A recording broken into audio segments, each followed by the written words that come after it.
ಮತ್ತು ನಾವು ಇನ್ನೊಂದು ಆದೇಶ ನಾವು ಮಾಡ್ತಿದ್ದೇವೆ. ಈ ಮಳೆಗಾಲ ಈಗದ ಸಂದರ್ಭದಲ್ಲಿ ಎಲ್ಲ ಹೋಟೆಲ್ಗಳಲ್ಲಿ, ಎಲ್ಲ ಈ ಕ್ಯಾಂಟೀನ್ಗಳಲ್ಲಿ ಕಡ್ಡಾಯವಾಗಿ ಬಿಸಿ ನೀರೇ ಕೊಡಬೇಕು. ಎಲ್ಲ ಹೋಟೆಲ್, ಎಲ್ಲ ಕ್ಯಾಂಟೀನ್ಗಳಲ್ಲಿ ಕಡ್ಡಾಯವಾಗಿ ಬಿಸಿ ನೀರೇ ಕೊಡಬೇಕು. ಅಲ್ಲಲ್ಲ, ಪಬ್ಲಿಕ್ಕಲ್ಲಿ ಎಲ್ಲ ಹೋಟೆಲ್ಸ್ ಎಲ್ಲ ಕಡೆ ಬಿಸಿ ನೀರು ಕೊಡಬೇಕು. ನೀವು ನಾಳೆ ಅಲ್ಲಿ ಅದು ಹೋಟೆಲ್ ಹೋದರೆ ಫಸ್ಟ್ ನಿಮಗೆ ಬಿಸಿ ನೀರು ಕೊಡಬೇಕು. ಎಲ್ಲ ಹೋಟೆಲ್ ಎಲ್ಲ ಇದು ಆಹಾರ ಸೇವನೆ ಮಾಡುವಂಥ ಎಲ್ಲ ಕಡೆಯಲ್ಲಿ ಕೂಡ ಒಂದು ಆದೇಶ ಮಾಡಿಸಿಬಿಡಿ, ಎಲ್ಲರಿಗೆ ಬಿಸಿ ನೀರೇ ಕೊಡಬೇಕು. ಯಾಕೀಗ ವೈರಲ್ ಫೀವರ್ ಬರುವಂಥ ಸಂದರ್ಭದಲ್ಲಿ ನೀವು ಇಲ್ಲಿ ಪಕ್ಕದ ಕ್ಯಾಂಟೀನ್ ಹೋಗಿ ನಿಮಗೆ ತಣ್ಣೀರು ಕೊಟ್ಟಿದ್ದು ಎಲ್ಲಿಂದ ಬಂದಿದ್ದು ತಣ್ಣೀರು ಅಂತ ಯಾರಿಗೆ ಗೊತ್ತಿರುವುದಿಲ್ಲ. ಮಳೆಗಾಲ ಬಂದು ಬಿಡ್ತದೆ.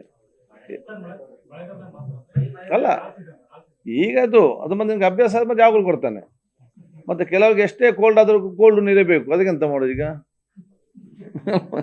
ಅದು ಕನಿಷ್ಠ ಈ ಒಂದು ಕಾಲದಲ್ಲಿ ಆದರೂ ಕೂಡ ಅವರು ಬಿಸಿನೀರೇ ಅವರಿಗೆ ಕೊಡಬೇಕು. ಇದಕ್ಕೆ